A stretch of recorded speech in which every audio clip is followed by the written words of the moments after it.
ચાલો જાણીએ જમીન અને પાણીના સેમ્પલ લેવાની સાચી અને વૈજ્ઞાનિક રીત કઈ છે। આખા ખેતરની તંદુરસ્તીનો રાઝ એ એક નાના સાવચેતીથી લીધેલા સેમ્પલમાં છુપાયેલો છે। યાદ રાખો, આખા ખેતરની સારવારનો આધાર આ એક જ સેમ્પલ પર છે, એટલે ચોકસાઈ તો રાખવી જ પડશે। સેમ્પલ લેવાનો સાચો સમય છે પાકની લણણી પછી અથવા વાવણી પહેલા, પણ ખાતર નાખ્યા પછી તરત નહીં। હવે જુઓ ક્યાંથી સેમ્પલ બિલકુલ નથી લેવાનું, વાડ, ખાતરના ખાડા કે પછી ખેતરના શેઢા પાસેથી। તો સૌથી પહેલું કામ, જમીન પરથી ઘાસ કચરો હટાવીને જગ્યાને એકદમ સાફ કરી નાખો। હવે કોદાળી કે ખુરપીથી જમીનમાં અંગ્રેજી વી આકારનો ખાડો ખોદવાનો છે। અને ખાડો કેટલો ઊંડો? બરાબર 15 થી 20 સેન્ટીમીટર, એનાથી ઓછો તો નહીં જ। ખાડાની એક બાજુથી માટીની એક સરખી ચીરી કાપીને એને એક ચોખ્ખી ડોલમાં ભેગી કરો।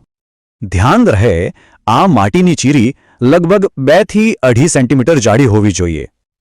આ આખા ખેતરમાંથી આવી રીતે 8 થી 10 જુદી જુદી જગ્યાએથી સેમ્પલ ભેગા કરવાના છે। હવે વારો છે ક્વોટરિંગ પદ્ધતિનો।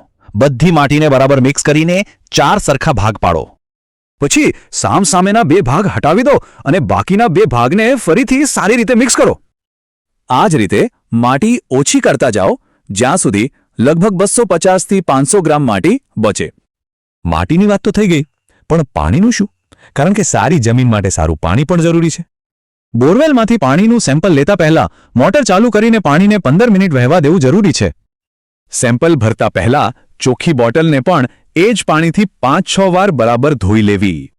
બસ હવે માટીના સેમ્પલને એક મજબૂત પ્લાસ્ટિકની થેલીમાં ભરી દો, અને હા, બંને પર લેબલ લગાવવાનું ભૂલતા નહીં। જમીન શું કહેવા માંગે છે એ જાણવા માટે આટલું જરૂરી છે। એક સાચો ટેસ્ટ જ સારા પાકની ગેરંટી આપશે।